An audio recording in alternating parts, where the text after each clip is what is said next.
So hello students, once again welcome back to Prakashan classes. Start करते हैं semester 5 का business mathematics और statistics का next class, that is lecture number 4। Already हम लोगों ने लास्ट 3 क्लास में सम नंबर 18 तक कवर कर लिया था कंपाउंड इंटरेस्ट टॉपिक का। आज स्टार्ट करेंगे एग्जांपल नंबर 19 के साथ। तो ये हमारा नेक्स्ट क्वेश्चन एग्जांपल नंबर 19 या फिर क्वेश्चन नंबर 19। टॉपिक था डेप्रीशिएशन। बोल रहा है एक मशीन डेप्रीशिएट होता है, a machine depreciates at the rate of 12%, मतलब डेप्रीशिएशन का रेट क्या है 12% ऑफ इट्स वैल्यू। उसका जो भी वैल्यू होता है at the beginning of the year, मतलब साल की शुरुआत में जो भी मशीन का वैल्यू होता है उस पर 12% डेप्रिसिएशन चार्ज हो जाता है।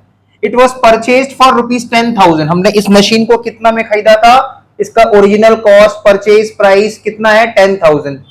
एंड इट्स प्रेजेंट वैल्यू, आज का डेट में इसका वैल्यू कितना है? 5,997। ठीक है, 5,997, 5,997 रुपया इसका वैल्यू है।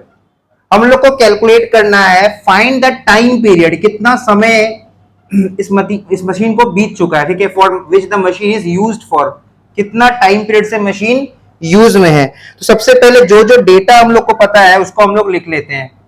ठीक है, सबसे पहले हम लोग यहाँ पे रेट को डी बोलते हैं, तो डी इज इक्वल्स टू हमारा 12% है, that is D is equals to 12/100, 0.12। जैसे इसको डी नहीं लिख, इसको हम लोग आर भी लिख सकते हैं। रेट हम लोग को 12% दिया है, तो हमारा जो डी निकलेगा, ठीक है, वो 12/100 दैट इज 0.12 निकलेगा। हमारा जो कॉस्ट है, मशीन का जो कॉस्ट है, जिसको हम लोग वी कंसीडर करते हैं फॉर्मूला में, जिसको हम लोग वी डिनोट करते हैं, कॉस्ट ऑफ द मशीन है 10,000 रुपया। और मशीन का जो स्क्रैप वैल्यू है, आज का डेट का जो वैल्यू है, ठीक है, जिसको हम लोग फॉर्मूला में एस कंसीडर करते हैं, वो क्वेश्चन में दिया है 5,997 रुपीज।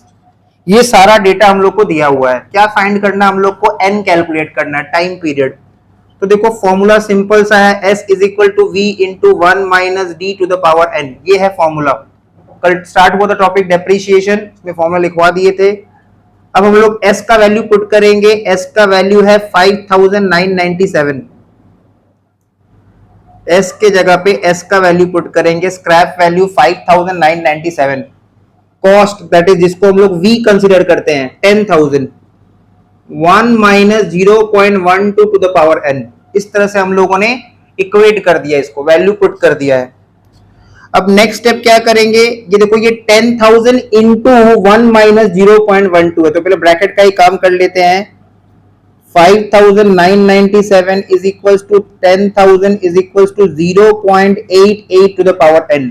1 माइनस 0.12 करने पे 0.88 आता है, तो पहले हमने ब्रैकेट के अंदर का काम कर लिया। 1 माइनस 0.12 मतलब 0.88 टू द पावर n।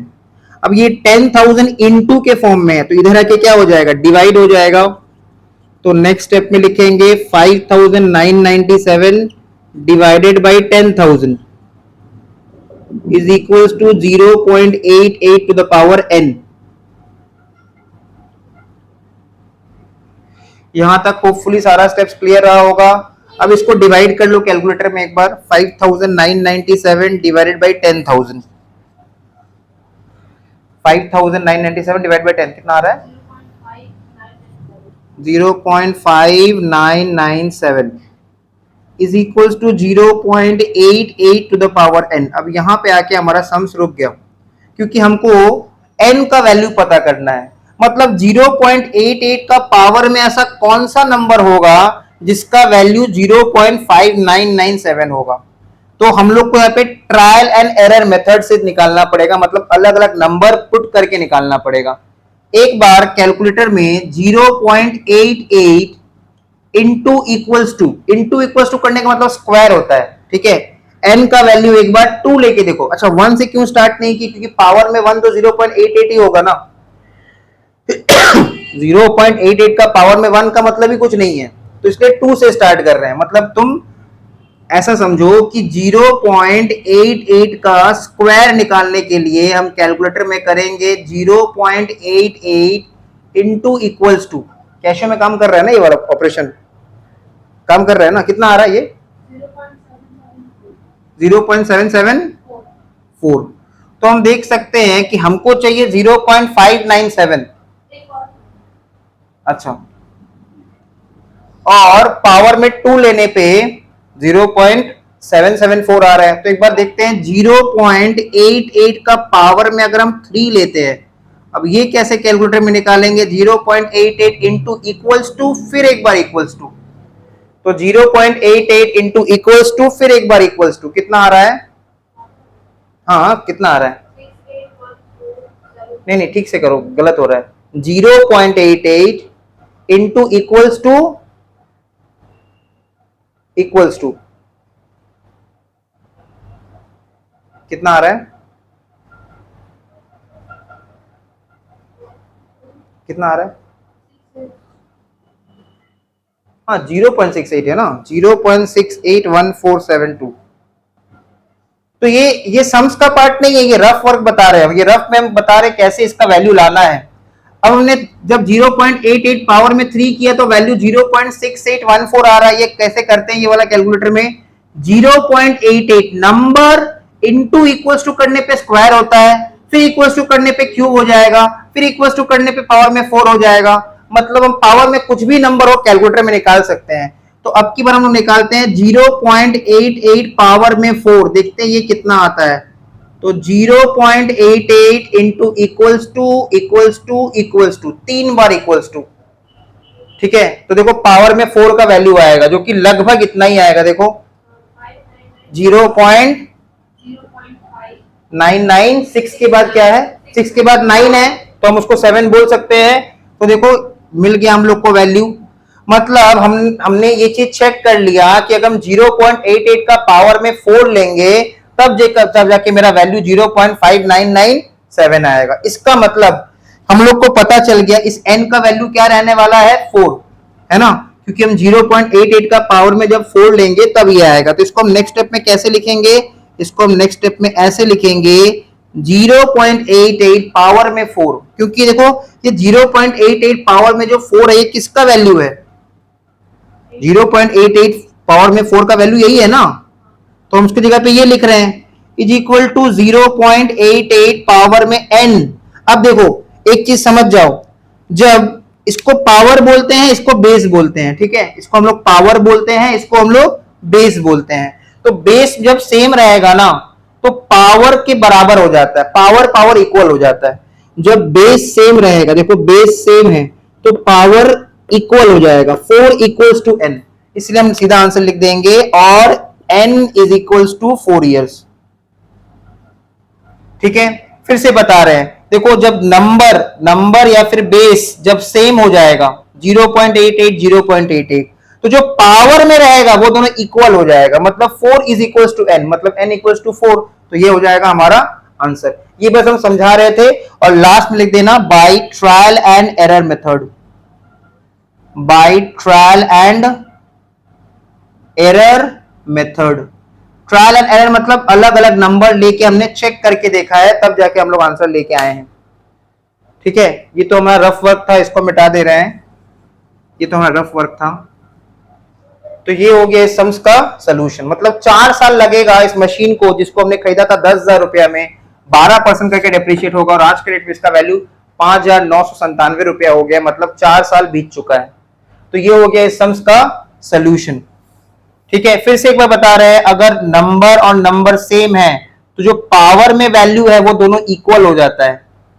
तो number that is base number बोलो, बेस बोलो, दोनों सेम है तो 4 इक्वल्स टू n, मतलब n equals to 4 years. Next question. So moving on to the next question, example number 20। Question बोल रहा है एक मशीन है जिसको हम लोग परचेज कर रहे हैं फॉर 25,000। हमने एक मशीन खरीदा है 25,000 में और 5 साल बाद, टाइम पीरियड n कितना दिया है? 5 साल, उसका वैल्यू 5 साल बाद कितना हो गया? 16,477, जिसको हम लोग स्क्रैप वैल्यू या फिर प्रेजेंट वैल्यू बोल सकते हैं। Find the rate of depreciation, हमको रेट निकालना है। तो स्टार्ट करते हैं सोल्यूशन। हम लोग को कॉस्ट ऑफ द मशीन, जिसको हम लोग V डिनोट करते हैं, वो कितना दिया हुआ है? 25,000। 25,000 हो गया cost of the machine. Time period जिसको हम लोग एन डिनोट करते हैं, एन, एन मतलब नंबर ऑफ ईयर्स, वो दिया हुआ है 5 ईयर्स। और स्क्रैप वैल्यू जिसको हम लोग फॉर्मूला में एस डिनोट करते हैं, एस, वो दिया हुआ है 16,477। क्या कैलकुलेट हम लोग को करना है? हम लोग को बस कैलकुलेट करना है उसका रेट ऑफ डेप्रीशिएशन। ठीक है, तो देखो रेट कैसे निकालेंगे, वही formula S is equal to V into 1 minus D to the power n। तो S कितना दिया हुआ है 16,477, V कितना दिया हुआ है 25,000, 1 माइनस डी, डी को ऐसे ही रहने दो और n कितना लिख देंगे पावर में 5। अब नेक्स्ट स्टेप, इसका तो अभी कुछ हो नहीं सकता, 1 माइनस डी क्या करेंगे, कुछ नहीं कर सकते, 25,000 इंटू दिस, तो ये इंटू के फॉर्म में है, तो इधर आके क्या हो जाएगा, डिवाइड हो जाएगा। तो 16,477 divided by 25,000 is equals to 1 minus D to the power 5, 1 minus D to the power 5। अब पहले इसको डिवाइड करके देखो कैलकुलेटर में, पॉइंट के बाद 4 डेसिमल तक लेना। 16,477 डिवाइडेड बाई 25,000 कितना आ रहा है, 0.65908 है, तो 91 कर देते हैं। 908 है इसलिए 91 कर दिए, 0.6591, पॉइंट के बाद 4 decimal, 1 minus D to the power 5। ठीक है, अब यहां पे भी हम लोग क्या करना पड़ेगा, ट्रायल एंड एरर मेथड से देखना पड़ेगा कि डी का वैल्यू कितना आ रहा है। मतलब हम डी का वैल्यू एक बार 10% लेके देखेंगे कितना आता है। ठीक है, तो अगर हम डी का वैल्यू को 10% लेते हैं, एक बार अपना मन से अगर हम लोग 10% लेके देखते हैं, तो डी का वैल्यू 10% मतलब 0.1, तो देखो 1 माइनस 0.1 मतलब 0.9 होता है। हमने डी का वैल्यू एक बार क्या किया है, 10% से स्टार्ट किया है देखने के लिए, तो 10% मतलब 10/100 मतलब 0.1, तो 1 माइनस 0.1 मतलब 0.9, तो 0.9 का पावर में 5 निकालना है। तो देखो, तो 0.9 का पावर में 5 कैसे निकलेगा, 0.9 इंटू इक्वल्स टू स्क्वायर होगा, फिर इक्वल्स टू क्यूब होगा, फिर इक्वल्स टू पावर में 4 होगा, फिर इक्वल्स टू पावर में 5 होगा। कितना आ रहा है इसका वैल्यू, 0.59049 है, तो 5 कर देते हैं, 0.5905। अब हम लोग क्या देख पा रहे हैं कि पावर में हम लोगों ने 5 जब निकाला है 10% लेके, तो उसका वैल्यू 0.5905 आ रहा है, लेकिन हमको 0.6591 लाना है। तो एक बार हम लोग रेट को कम करके देखते हैं, कम अगर करेंगे, मान लो 9% लेते हैं, 9% लेने पे यहाँ पे कितना हो जाएगा 0.09। ठीक है, 9% लेने पे डी कितना हो जाएगा 0.09, एंड 1 माइनस 0.09 कितना हो जाएगा 0.91। देखो चेक कर लो कैलकुलेटर में, 1 माइनस 0.09 कितना हो जाएगा 0. नहीं 0.09 है, 0.9 नहीं है, समझो 0.09 है। देखो हमने पहले 10% लिया था तब 0.1 था, अभी 0.09 है ना, तो ये आ रहा है 0.91। तो 0.91 का पावर में 5 चेक करो, 0.91 इंटू इक्वल्स टू स्क्वायर हो गया, फिर इक्वल्स टू क्यूब हो गया, फिर इक्वल्स टू पावर में 4 हो गया, फिर इक्वल्स टू पावर में 5 हो गया, तो कितना आ रहा है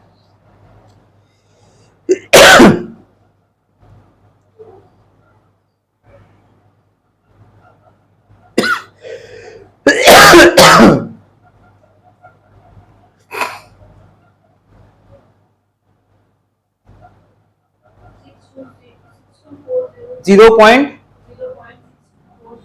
0.62403, मतलब 0.6240। देखो बहुत हम लोग पास आ गए।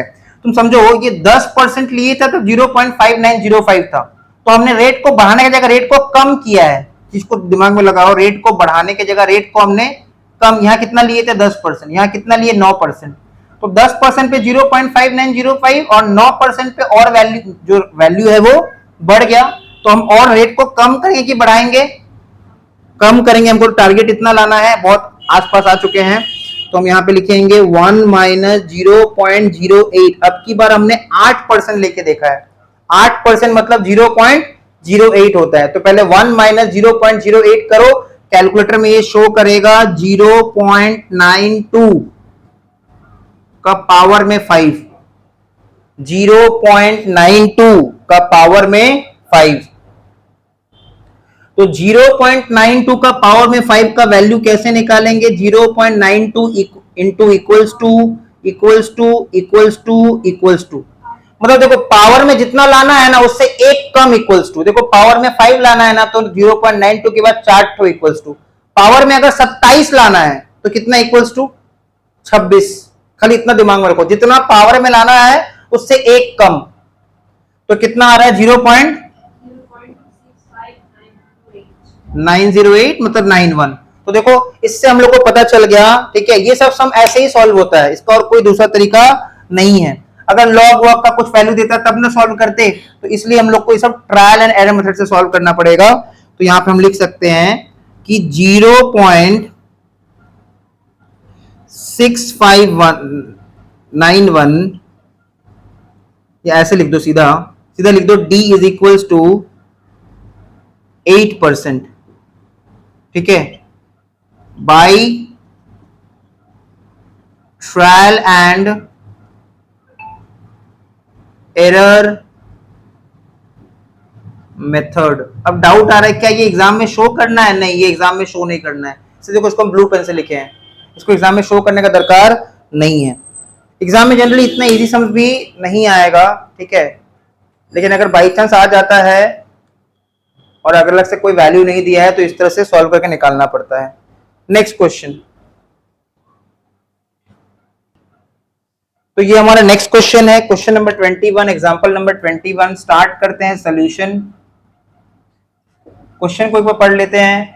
बोल रहा है the present value of a mobile handset in April 2024। 2024 का अप्रैल मंथ में मोबाइल हैंडसेट का जो वैल्यू है after depreciation eight 12% per annum. Rate of depreciation कितना है? 12%। तो लिखो पहले R is equal to 12% per annum, comma D, that is D is equal to, D मतलब रेट ऑफ डेप्रीशिएशन, 12/100 मतलब 0.12। और प्रेजेंट वैल्यू जो होता है वो कौन सा वैल्यू होता है? वही होता है स्क्रैप वैल्यू। 2 साल बाद, 2 साल कैसे आगे समझ में आएगा। देखो ये मशीन, ये मोबाइल हैंडसेट हमने कब खरीदा था? इट वाज परचेज्ड इन अप्रैल 2022। तो हमने खरीदा था अप्रैल 2022 में, और अप्रैल 2024 में उसका वैल्यू कितना है? 4840।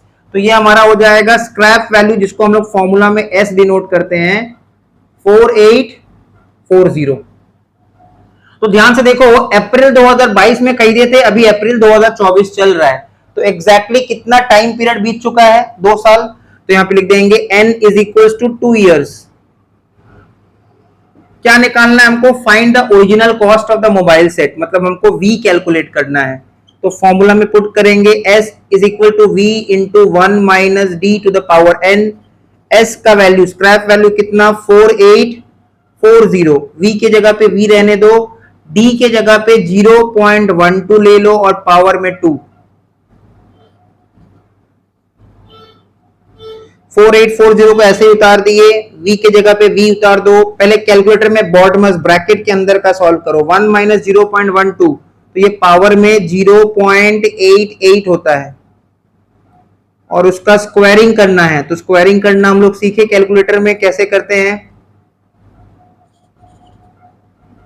तो 4840 is equals to v into, इसका वैल्यू निकालो, 0.88 इंटू इक्वल्स टू 0.77, उसके बाद 4 के बाद 44। तो देखो ये v डॉट नहीं है, ये v इंटू है, बीच में इंटू का साइन है। तो ये v का वैल्यू निकालने के लिए इस वैल्यू को हम इधर ले जाके क्या कर देंगे? डिवाइड कर देंगे। मतलब basically v is equals to 4840 divided by 0.7744। तो v का वैल्यू आ जाएगा, कितना आ रहा है? Cost of the mobile handset का वैल्यू आ जाएगा 4840 डिवाइडेड बाई 0.7744 6250। मतलब ये मोबाइल हैंडसेट हमने 2 साल पहले खरीदा था 6250 रुपया में, और 2 साल बाद उसका स्क्रैप वैल्यू 4840 हो गया था। दिस कंप्लीट द सम।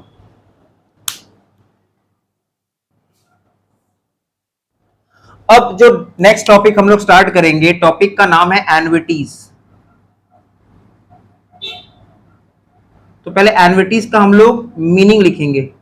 एन्युइटीज का स्पेलिंग है ANNUITIES,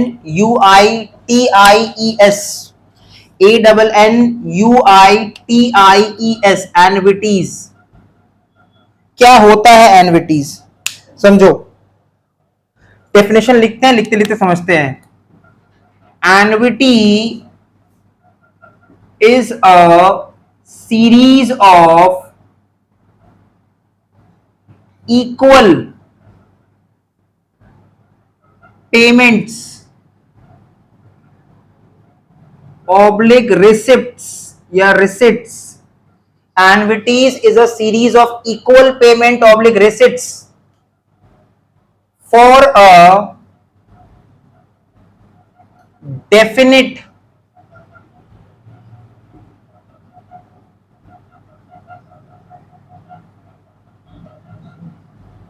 टाइम पीरियड। तो एन्युइटी में देखो कुछ कुछ इंपॉर्टेंट वर्ड हम लोग मार्किंग कर लेंगे, जो बहुत इंपॉर्टेंट वर्ड है। एक तो ये इक्वल वर्ड को मार्किंग कर लेना, वेरी इंपॉर्टेंट, ठीक है। और डेफिनिट टाइम पीरियड को मार्किंग कर लेना, ठीक है। और सीरीज को भी मार्किंग कर लेना। देखो एन्युइटी क्या होता है, मान लो तुमने एक मोबाइल फोन खरीदा या फिर लैपटॉप खरीदा ईएमआई बेसिस पे, ठीक है।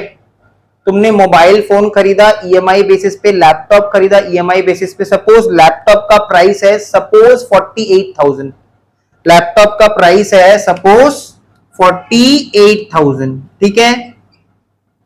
और तुमको इसको 12 महीना में पे आउट करना है। 48,000 को तुमको 12 महीना में पेमेंट करना है। तो 48,000 को अगर हम 12 महीना में पेमेंट करेंगे तो पहला मेरा जो ईएमआई होगा वो कितना होगा, 4,000। दूसरा ईएमआई भी कितना होगा, 4,000। ऐसे कितना ईएमआई बनेगा मेरा, 12 ईएमआई बनेगा।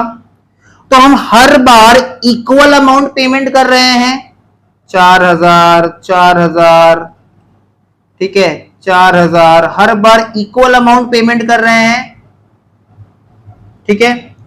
4,000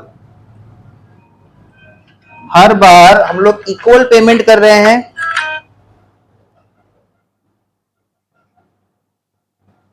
हेलो,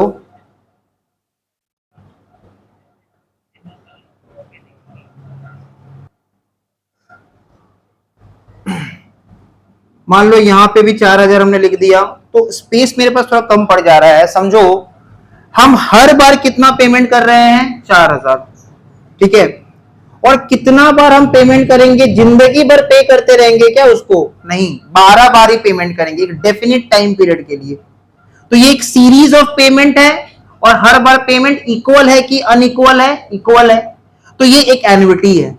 अब स्टूडेंट बोल रहे हैं यहां तो 12 ठो नहीं हुआ, 3 3 6 7, अरे मेरे पास स्पेस कम हो जा रहा है। समझो ना, मान लो 12 ठो लिख दिए है, तुमको मान के चलना पड़ेगा 12 बार लिखा हुआ है, ठीक है। तो ये एन्युइटी होता है। एन्युइटी एक सीरीज है, एक सीरीज है ऑफ इक्वल, हर बार देखो इक्वल पेमेंट कर रहे हैं या तो पैसा रिसीव कर रहे हैं for a definite time period. Definite time period है, ठीक है। आज तुम्हारा कॉलेज में एडमिशन हुआ है, तो तुम हर सेमेस्टर में अपना कॉलेज को फीस पे करते हो, तो तुम्हारा कुल मिला के 8 सेमेस्टर है, ठीक है। तो 8 सेमेस्टर में हम लोग कॉलेज को 8 बार ही फीस पे करेंगे, और ऐसा मान लेते हैं कि हर बार इक्वल फीस पे करेंगे, ठीक है। ये अजम्पशन है कि हर बार इक्वल फीस पे करेंगे, तो तुम्हारा कॉलेज का जो फीस है वो भी क्या है, एन्युइटी है। तुम अपना ट्यूशन फीस पे करते हो मंथली बेसिस पे, हर महीना इक्वल फीस पे करते हो, और ऐसा तो है नहीं कि जिंदगी भर पेमेंट करते रहोगे, एक डेफिनेट टाइम पीरियड के लिए पेमेंट करते, तो वो भी क्या है, एन्युइटी है। हमने कोई एलआईसी का प्लान लिया है, ठीक है, एलआईसी का कोई प्लान लिया है जिसमें हमको 10 साल तक हर साल 1 लाख रुपए जमा करना है। 10 साल तक लगातार हमको 1 लाख रुपए जमा करना है, वो भी एक एन्युइटी है, क्योंकि हमको हर साल कितना जमा करना है, 1 लाख इक्वल अमाउंट, और कितना साल तक जमा करना है, 10 साल, तो वो भी एक एन्युटी है। क्लियर। स्टूडेंट हमको फीस देता है, हर महीना सेम फीस देता है, जिंदगी भर तो हमको फीस देगा नहीं वो पर्टिकुलर स्टूडेंट, तो हमको स्टूडेंट जो हर महीना फीस दे रहा है एक डेफिनेट टाइम पीरियड के लिए दे रहा है और हर बार इक्वल फीस दे रहा है, तो वो जो रिसीव हो रहा है हमको पैसा, वो भी मेरे लिए क्या है, एन्युटी है। मतलब एन्युटी में क्या इंपॉर्टेंट है, एक सीरीज ऑफ इक्वल पेमेंट्स या फिर equal receipts for a definite time period. Clear, इसको एन्युटी कहते हैं। अब नेक्स्ट लिखेंगे परपेचुइटी। एन्युटी का उल्टा परपेचुइटी, जिसको लोग annuity for indefinite time period भी कहते हैं। परपेचुइटी ये होता क्या है, मान लो इंश्योरेंस कंपनी ने हमको एक प्लान बताया, हम बोले क्या प्लान है, बोल रहा है देखिए आपको पहले हर साल 1 लाख रुपया देना है 10 साल के लिए। 10 साल तक हमको क्या करना पड़ेगा, इंश्योरेंस कंपनी को कितना देना पड़ेगा, 1 लाख रुपया। ठीक है, 10 साल तक हमको इंश्योरेंस कंपनी को हर साल कितना देना है, 1 लाख रुपया। तो सबसे पहले समझो ये एन्युटी है, क्योंकि हमको एक 10 साल लिमिटेड टाइम पीरियड के लिए देना है, जिंदगी भर नहीं देना है, 10 साल ही देना है और हर साल इक्वल अमाउंट देना है, 1 लाख रुपया देना है, तो वो एक एन्युटी है। फिर हम कंपनी से पूछ रहे हैं आप हमको बदले में क्या दीजिएगा, कंपनी बोल रहा है 11वां साल से लेके, ठीक है, टिल इनडेफिनिट टाइम पीरियड, जब तक हम जिंदा रहेंगे। अब वो तो कब तक रहेंगे वो नहीं पता, हो सकता है 150 साल भी रह जाए, हो सकता है 70 साल भी रह जाए, हो सकता है 50 साल भी रह जाए, तो वो तो पता नहीं है ना, वो टाइम पीरियड कब तक कोई इंसान जिंदा रहेगा कोई बता नहीं सकता है। तो कंपनी प्रॉमिस कर रहा है कि 11वां साल से लेके जब तक हम लोग जिंदा रहेंगे, वो टाइम पीरियड पता है कि नहीं पता है, नहीं पता है ना कब तक कौन जिंदा रहेगा, तो टाइम पीरियड डेफिनेट है कि इनडेफिनिट है, इनडेफिनिट है। मतलब जब तक चलते जाएगा सांस तब तक कंपनी हमको हर साल क्या देगा, 50,000 रुपया देगा। ठीक है, मान लो ऐसा कोई LIC का प्लान है, हम नहीं बोल रहे ऐसा ही कोई प्लान है, ये एक एग्जांपल है। समझो इंश्योरेंस कंपनी को हमने 10 साल तक 1 लाख रुपया करके जमा किया, तो हर साल हमने 1 लाख रुपया जमा किया और कितना साल के लिए जमा किया, 10 साल के लिए, डेफिनेट टाइम पीरियड के लिए जब इक्वल अमाउंट जमा कर रहे हैं उसको क्या बोलते हैं, एन्युटी। और इंश्योरेंस कंपनी मान लो प्रॉमिस किया है कि 11वां साल से लेके जब तक हम जिंदा रहेंगे तब तक हमको हर साल 50,000 पेमेंट करता रहेगा,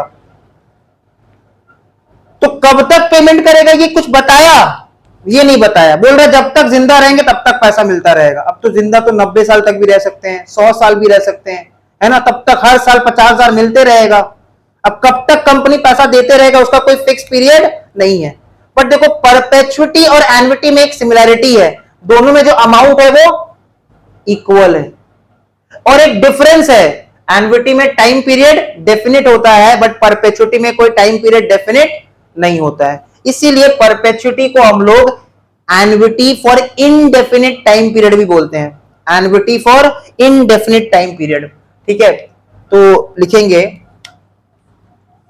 परपेचुइटी का मतलब, परपेचुइटी PERPETUITY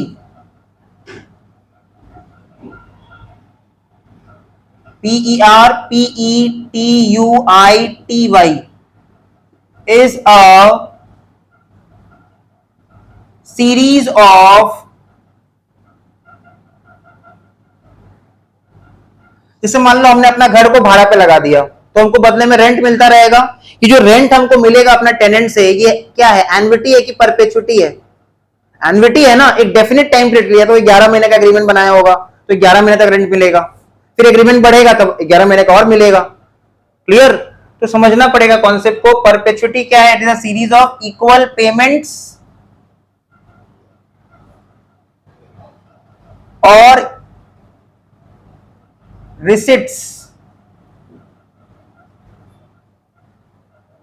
ठीक है, मान लो हमने ये लैपटॉप खरीदा था 48,000 में और हमने ना पेमेंट कुछ इस तरह से किया, थोड़ा समझना, हमने पहला महीना 4,000 पे कर दिया, अगला महीना मेरे पास पैसा ज्यादा हो गया तो 6,000 पे कर दिया, अगला महीना मेरे पास पैसा थोड़ा कम था तो 2,500 पे कर दिया, ऐसे करके पेमेंट कर रहे थे। बताओ ये एन्युटी है कि नहीं, हमने 12 महीने में पेमेंट किया, हमने 12 महीने में पूरा पेमेंट कर दिया, लेकिन किसी महीना हमने 1,000 रुपया पे किया, किसी महीना हमने 7,000 पे किया, किसी महीना हमने 500 पे किया, हमने पे कर दिया 12 महीना में 48,000।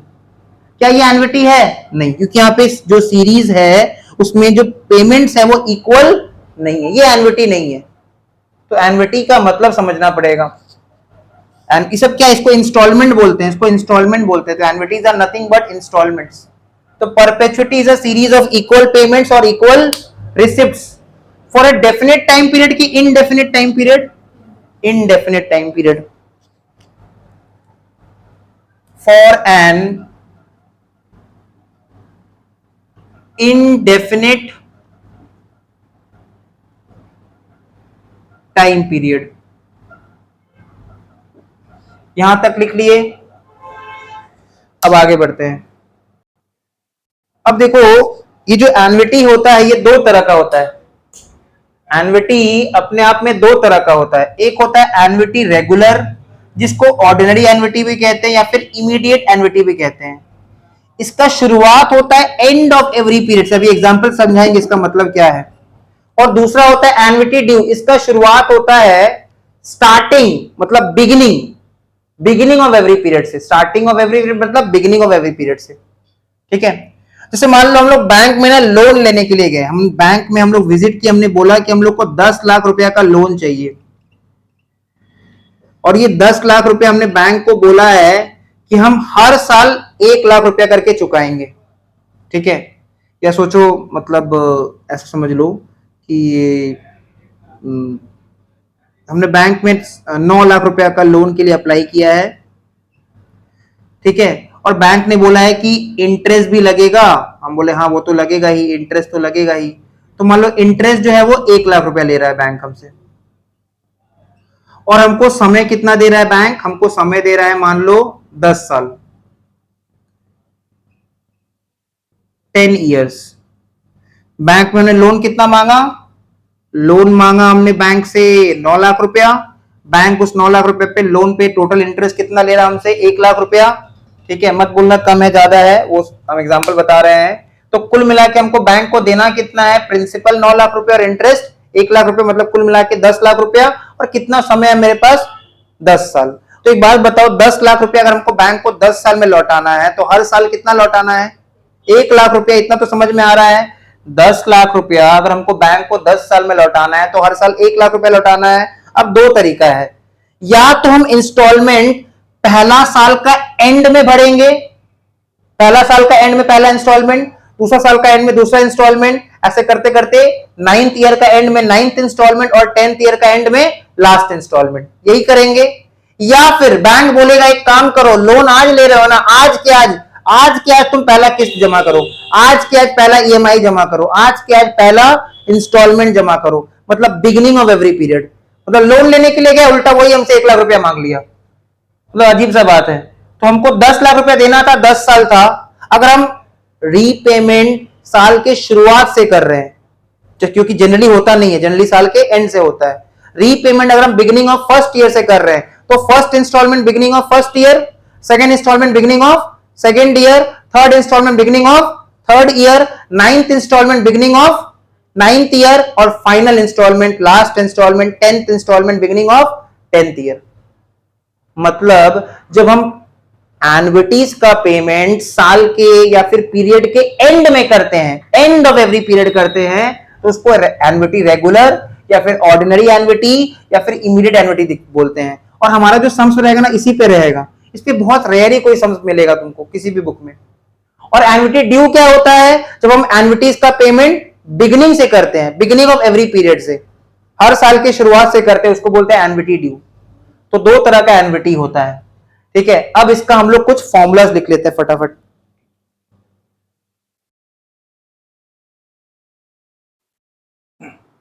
तो ये है फॉर्मूला। तो एन्युटी रेगुलर या फिर ऑर्डिनरी एन्युटी या फिर इमीडिएट एन्युटी जो शुरू होता है from the end of every period, उसका future value FV of an annuity, मतलब फ्यूचर वैल्यू का फॉर्मूला क्या होगा? ए बाई आई। ए का मतलब होगा ए फॉर एन्युटी, ठीक है, ए फॉर एन्युटी। आई का मतलब है रेट ऑफ इंटरेस्ट, 12%, 10% जो दिया रहता है, 1 plus I to the power n minus 1। ये हो गया future value of an annuity का फॉर्मूला। ये हो गया future value of an annuity का फॉर्मूला, और वो भी किसके लिए, कौन सा एन्युटी, या तो एन्युटी रेगुलर, या तो ऑर्डिनरी एन्युटी, या फिर इमीडिएट एन्युटी। अगर सम्स में कुछ नहीं बोला तो हम लोग इसी फॉर्मूला से करेंगे, इसमें जनरली कोई सम्स नहीं होता है, बस फॉर्मूला लिखवा दे रहे हैं, एक आध सम्स रहेगा तो करवा देंगे। एन्युटी ड्यू में future value of an annuity कैसे निकालते हैं, a into 1 plus I by I into 1 plus I to the power n minus 1। Present value of an annuity, PV का मतलब होता है प्रेजेंट वैल्यू, तो a by I, a for annuity installment, i for rate of interest, 1 minus 1 by 1 plus I to the power n, ठीक है, 1 minus 1 by 1 plus I to the power n। और यहां पे प्रेजेंट वैल्यू ऑफ एन्युटी निकालने के लिए a into 1 plus I by I, 1 minus 1 by 1 plus I to the power n। तो ये हो गया फॉर्मूला, ठीक है। अब कभी कभी क्या होता है कि क्वार्टरली वाला भी दे देगा, सेमी एनुअल वाला भी दे देगा, तो वो सब भी हम लिखवा दे रहे हैं। तो इसके बाद क्वार्टरली और सेमी एनुअल वाला लिख लेते हैं। नेक्स्ट, अगर हाफ ईयरली या फिर सेमी एनुअल पेमेंट्स है तो उसमें फ्यूचर वैल्यू का फॉर्मूला क्या होगा, a by I into 1 plus I by 2 to the power 2n minus 1। और प्रेजेंट वैल्यू का फॉर्मूला क्या होगा एन्युटी रेगुलर के लिए, a बाई आई ब्रैकेट में 1 minus 1 by 1 plus I by 2 to the power 2n। अब इसके बाद हम लोग क्वार्टरली का भी लिख लेंगे, इसी के नीचे क्वार्टरली का, इसका नहीं होगा, ठीक है। इसमें जो आई रहेगा वहीं पे बस चेंजेस रहता है, ज्यादा सम्स भी इसमें नहीं लिखवा रहे हैं, मेन सम इस पे ही बनेगा सारा। नेक्स्ट, फॉर क्वार्टरली पेमेंट, अगर क्वार्टरली पेमेंट होगा तो उस केस में फ्यूचर वैल्यू कैसे निकालते हैं, a by I into 1 plus I by 4 power में 4n माइनस 1। और प्रेजेंट वैल्यू कैसे निकालते हैं, a by I into 1 minus 1 by 1 plus I by 4 power में 4n। तो क्वार्टरली में 2 की जगह बस 4 आ जाएगा, सेमी एनुअल में 2 आ रहा था, कुछ नहीं बोलेगा तो खाली आई रहता है, ठीक है। क्वार्टरली में 4 आ जाएगा। अगर मंथली होता तो 4 की जगह 12 आ जाता, अगर मंथली रहता तो 4 की जगह 12 आ जाता। वीकली रहेगा, ऐसा वीकली तो होता नहीं है, लेकिन अगर रहता भी है तो 52 आ जाता, साल में 52 वीक्स होता है, ठीक है। Next formula, so last formula perpetual annuity या फिर परपेचुटी। अगर ये क्वेश्चन में आएगा तो कैसे निकालेंगे, वैल्यू ऑफ परपेचुअल एन्युटी का सिर्फ एक फॉर्मूला होता है, परपेचुटी का एक फॉर्मूला होता है a बाई आई। ए क्या है, एन्युटी का अमाउंट या फिर इंस्टॉलमेंट का अमाउंट। आई कैसे निकालेंगे, जो भी रेट ऑफ इंटरेस्ट रहेगा डिवाइड बाय 100 करके निकालेंगे। तो इस पे हम लोग जो सम्स है उसको नेक्स्ट क्लास में स्टार्ट करेंगे। आज का क्लास यहीं तक रहेगा, नेक्स्ट क्लास में ज्वाइन हो जाना।